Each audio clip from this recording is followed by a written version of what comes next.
ଆୟୁର୍ବେଦିକ main ଏଇ ସବୁ ଯନ୍ତ୍ରପାତି କୁ ଏଇଗୁଡେ ଥୁଆ ହେଇଛି। ଆଜ୍ଞା କୋଉଟା ଏଇଠୁ ଗୋଟେ 450 ଖଣ୍ଡ ହବ।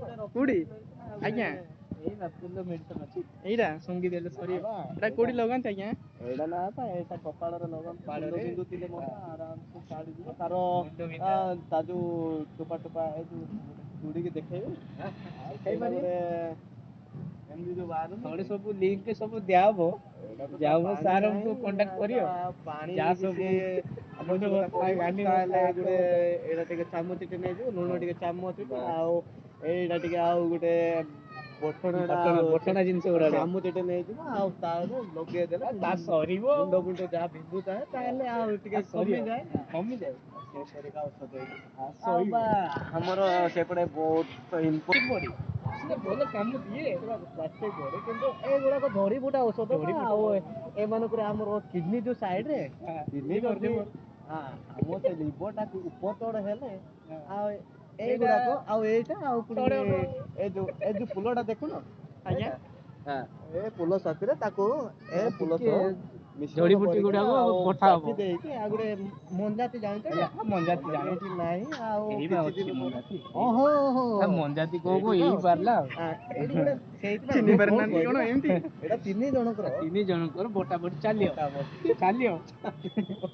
ତାପରେ ପିଇଲେ ଗୋଟେ ଚିନିଟେ ଆମେ ଯଦି ଚିନି ପକେଇ ପିଇଦେଲେ କିଡନୀ ପୁରା ଫ୍ରେଶ କ୍ଲିନ୍ ରହିବ। ଆଉ ପୁଣି ଶରୀର ପାଇଁ ଭଲ।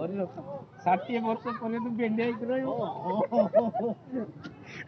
ଏଇ କଣ ଏଇ ଝୁଲୁଛି କଣ ଏଇ ପେଟ ବଥା ନାଇଁ ବା ଏଇଟା ପରା ବା ଯାହାର ଲିଙ୍ଗ ସେବନ ପାଇଁ କାର୍ଯ୍ୟକ୍ରମ କଲା ବେଳକୁ ଆଉ ଟିକେ ଠେଙ୍ଗୁନି ତାହେଲେ ଏଇଟା ଯେତେବେଳେ ଯେମିତି ପାନ ଖାଆନ୍ତି ସେମିତି ଗୁଡା ଦେଇକି ଟିକେ ଖାଇଦେଲେ ପିଆଜ ସହିତ ଖାଇବାର ହେଲେ ଯାଇ ସବୁ କିଛି ହବ। ଆଉ ହେଲେ ଯାହା ସବୁ ଅଛି ଆଉ ରହିଛି ନା ସେଟା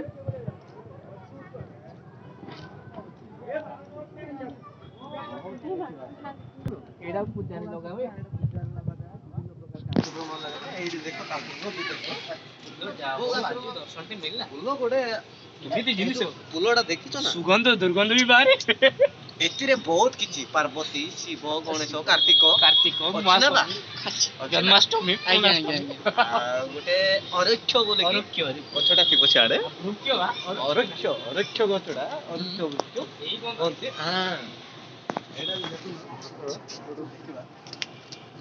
ଭିତରେ ଯାଉନି ବା ସାପ କଣ ଡରିଲେ ଆୟୁର୍ବେଦିକ ଅଛି ନା ଜଡିବୁଟି ଔଷଧ କାଢିବା ଆୟୁର୍ବେଦିକ ଏଇଟା ସବୁ ପିଇବା ଦ୍ୱାରା କଣ ହୁଏ? ଉପକାର କଣ? ଏ ଯୋଉ ଆଣ୍ଟଟେ ରହିଛି ନା ଏଇଟା ସବୁ ପିଇଲେ ଆଣ୍ଟ ହବ। ଯୋଉ ଗଣ୍ଟିରେ ପଡିନି ହାଡ ଗୁଡାକ ସବୁ ଆଣ୍ଟ ହେଇଯିବ। ଆଣ୍ଟ ହେଇକି ରହିଯିବ ପୁରା ଷ୍ଟ୍ରଙ୍ଗ ବାବଦରେ ଗୋଟେ ଲାଥ ମାରିଲେ ଗୋଟେ ମଣିଷ ମାରିବ ନା ଆଉ ଦିଟା ମଣିଷ ପଡିବା ଦିଟା ମଣିଷ ଏଇଟା ଅପଡ଼ ଜିନିଷ ଖାଇ ହୁଏନି କିନ୍ତୁ ଖାଇବା ବାଧ୍ୟ। ଏଇ ନିରୂପଣ ଦେଖ ଏମିତି କଲେ କି ଫୁଲ ଏଟା କି ଏଟା କାଗଜ ଫୁଲ ଫୁଲଟି ଯେତେବେଳେ ଆମର ଯୋଉ ପାଠ ପଢୁନି କି ପାଠ ପଢିଲା ସମୟରେ ଏଇ କାଗଜରେ ତରେ ଯୋଉ ଶବ୍ଦ ଲେଖା ହୁଏ, ଯୋଉ ଶବ୍ଦଟି ତମେ ପଢୁଛ ସେଇ ଶବ୍ଦଟି ଏ କାଗଜ ଫୁଲରେ ଲେଖିଦିଅ। ଲିଖିତ ମାଧ୍ୟମରେ ପ୍ରବେଶ କର, ଲେଖିଦିଅ, ତାପରେ ପାଠ ପଢା ଆରମ୍ଭ କର। ଦେଖିବ ନା ଗାଁ କିନା ମନେ ରହିଯିବ। ଏଇନା ରାଜାପିଠ ପାର୍କରେ ଯଦି ଆସିବେ ଏଇ ପତ୍ର ଖଣ୍ଡେ ନିଅ, ପତ୍ର ନାଇଁ ବା ପତ୍ର ନେଇକି ପାଠ ପଢା ଷ୍ଟାର୍ଟିଂ ଭାଇନା ଯାହା କହିଲେ ହାତ ଲେଖା କରିବ। ଆଉ ଏଇଟା କଣ ଆଜ୍ଞା ପାଞ୍ଚଟା ଆଜ୍ଞା ଡକ୍ଟର ଏଇଟା କଣ ଏଇଟା ଭୂତ ପ୍ରେତ ମାନଙ୍କର ପାଇଁ। ଏଇଟା ଶନିର ଜଡିବୁଟ ଔଷଧଟା। ଏମାନଙ୍କରେ ଯଦି ନିଜ ନିଜ ଘର ପାଇଁ ସୁରକ୍ଷା ସେବନ ଯୋଗୁ ପ୍ରତି ଘର ବାରଣ୍ଡାରେ ରୁହନ୍ତୁ, ସୁରକ୍ଷିତ ରହିବ ସେତିକି। କିନ୍ତୁ ଭୂତାଇବ ଯାଇ ପଡିବ, କିନ୍ତୁ ଭୁଲ ସୁଧରେ ପାଦରେ ଲଗାନ୍ତୁ ନାହିଁ। ପାଦରେ ଲାଗିଗଲେ ଭୂତଟେ ଘର ଭିତରେ ଏଣ୍ଟ୍ରି ମାରିବ। କାହିଁ ଏଣ୍ଟ୍ରି କରିବ, କାହିଁ ଅସୁବିଧା ବୁଝିବ। ତା ଉପରେ କଣ ଲଗେଇଦେବ ଜାଣିଛୁ ନା? ଏମାନେ ବୋଲରେ ସୂତାରେ ବାନ୍ଧି ଦେଇକି ଆଉ କବାଟ ମୂଳରେ ଲଗେଇଦେବ ଆଉ ଫୁଲ ଫୁଲ ଦେଇଥିବ ଆଉ ଭଲ ଟିକେ ଟିଫିନଟା କରିଥାଉ ମୁଁ ଟିକେ ଏକ ବସେ ଆସେ ଗୋଟେ ପ୍ରକୃତରେ ଆମ ଏଇ କି ଗଛ ଏଇମାନଙ୍କର ବା ଏ ଗଛଟେ ହେଲା ଦେଖୁଛ ଏରା ବୋଲ ରୂପାରେ? ରେ, କି ଗଛ ଏଇଟା ହଉଛି କକ୍ଷ ଗଛ କହନ୍ତି, କକ୍ଷ ଫୁଲ ଗଛ। ଏ ଫୁଲ ଗଛଟେ ତାର କଣ ତା ଆକାର କ୍ଷୀରଟା- ପ୍ରକାର ଟିକେ ବର୍ଣ୍ଣ ଟିକେ ଚେଞ୍ଜ କ୍ଷୀରଟା ବାହାରୁନି କି? କ୍ଷୀରଟା ବାହାରିବ କ୍ଷୀରଟା ଏଇଠି। ଯଦି ଆଉ ଯେତେବେଳେ କୁକୁର ଚୋବାଇବା ଆଉ ସେତେବେଳେ ଯଦି ଏ ଲଗେଇବ ତାର କ୍ଷୀରଟା ଯଦି ଲଗେଇଦବ ଲଗେଇବ, ଯଦି ବିଷଟା ଚୋବାଇବ କାଢିବ ଆଉ। ସେଇଟା ଟିକେ ବତା କମେଇ ଯାଏ।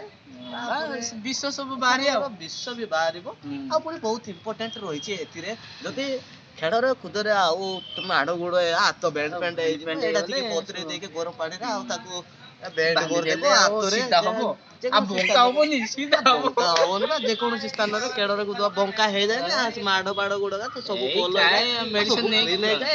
ଏ ଚାଲଟା ଚାଲଟା ଅତି ଏ important ଚାଲଟା ଅତି କହିହବନି। ଇମ୍ପୋର୍ଟାଣ୍ଟ ରହିଛି। ମାଡ ଗୋଡ ହେଲେ ମଧ୍ୟ ଆଉ କୋଉଠି ଭାଙ୍ଗି ଯାଏ, ଆଉ ତାହେଲେ ଏଇଟା ଟିକେ ମନେ ପକେଇ ନିହାତି ଭାବରେ ରାଜାପିଠ ପାର୍କ ଯେତେବେଳେ ଆସିବେ ଏଇ ଗଛ ନେଇଯିବ, ବହୁତ ଉପକାର ଆସିବ।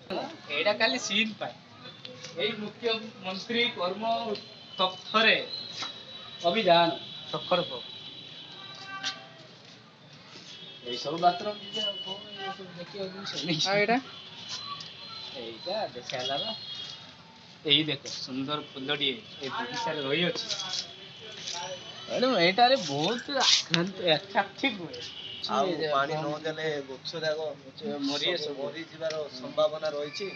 ଆଉ ବହୁତ କିଛି ଦିନ ପରେ ଖରା ଜାରି ରହିବ, ଆଉ ବର୍ଷା ହେବାର ବି ଟିକେ ସମ୍ଭାବନା। ଆସି ଆଉ କଣ କହିବା। ଏଇ ସନ୍ଧ୍ୟା କାଳୀନରେ ଖବର ବସ୍ତୁ ଆସୁଥିବା 6ଟା 7ଟା ହଦେ ମଧ୍ୟରେ ଯାହା ସବୁ ଔଷଧ ଜଡିବୁଟି ଯାଇଥିଲା, ସେ ସବୁକୁ ଭୋଗନ୍ତି ନାହିଁ। ମୋବାଇଲରେ ପହଞ୍ଚି ଅଛି, ଦେଖି ନିଅନ୍ତୁ। ବହୁତ ଇମ୍ପୋର୍ଟାଣ୍ଟ ଜିନିଷ ଗୁଡା ରହିଅଛି ଆମର ଶରୀର